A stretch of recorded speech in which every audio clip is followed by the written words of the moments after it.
शहर से दूर एक पुराना मकान था। उस मकान का एक कमरा हमेशा बंद रहता था। कमरे की दीवार पर लगा था एक बड़ा पुराना आईना। लोग कहते थे, रात 2:17 के बाद उस आईने में मत देखना। आर्य इन बातों पर विश्वास नहीं करता था। उसे रहने के लिए सस्ता कमरा चाहिए था, इसलिए उसने वही मकान किराए पर ले लिया।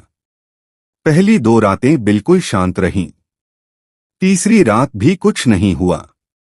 चौथी रात ठीक 2:17 बजे आर्य की नींद अचानक खुल गई।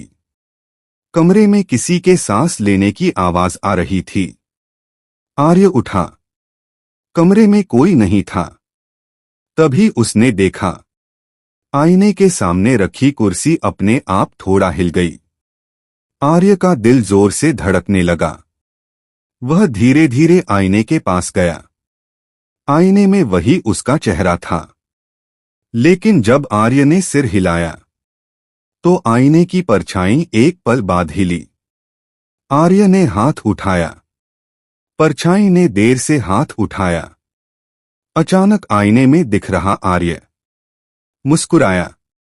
लेकिन असली आर्य नहीं मुस्कुरा रहा था। आईने के अंदर से एक धीमी आवाज आई, अब मेरी बारी है। कमरे की लाइट बुझ गई। ठंडी हवा चलने लगी। आईने के कांच पर अंदर से हाथों के निशान उभर आए।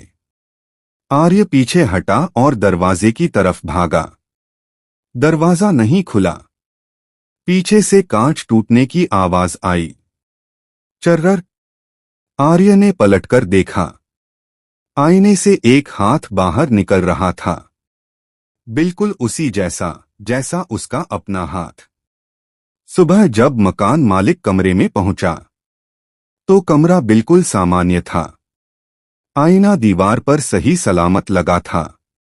लेकिन आईने के अंदर एक आदमी खड़ा था, चुप, बिना हिले। और दीवार पर लिखा था, अब बाहर मैं हूं। आज भी उस कमरे में। रात 2:17 बजे। अगर कोई आईने में देख ले तो वह वापस नहीं आता।